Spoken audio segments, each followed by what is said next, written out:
So today we're going to be making a creamy ginger miso soup with chicken meatballs. And why don't we jump straight into it?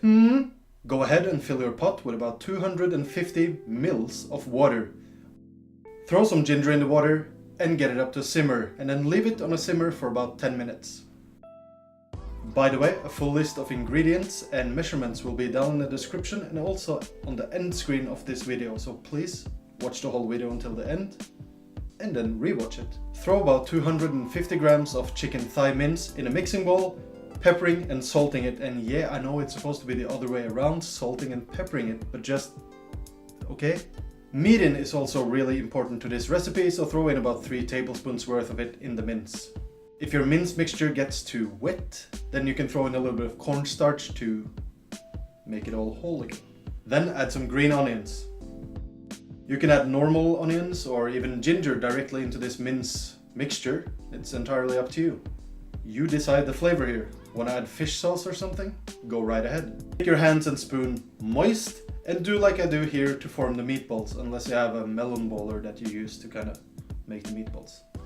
That's really easy.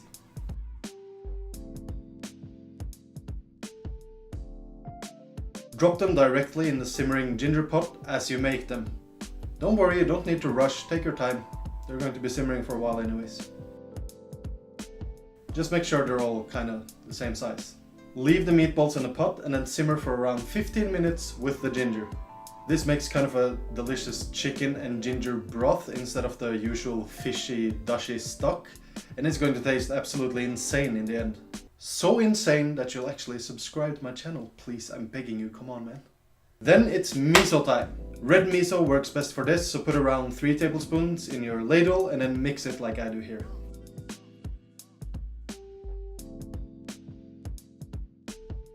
That way you won't have any miso lumps in your soup, because miso lumps don't bring the boys to the yard. Okay, I'll stop, I'm sorry. Then stir in some soy milk, almond milk, cream, regular milk, whatever, to make it creamy.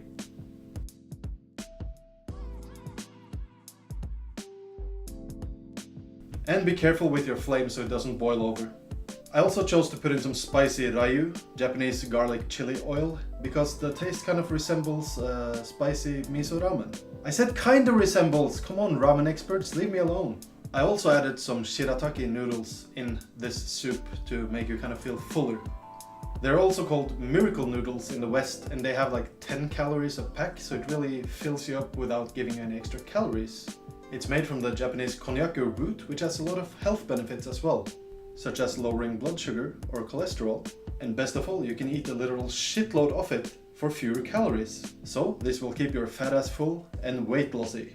The longer the Shirataki or Miracle noodles simmer in the broth, the more taste they absorb. They taste absolutely nothing by themselves, so leave them simmering for about 10-15 minutes or maybe 30 if you have the time. Then serve it up and you're all set. Enjoy your kinda healthy, kinda low calorie taste explosion, which will definitely have you coming back for more and just making this every morning.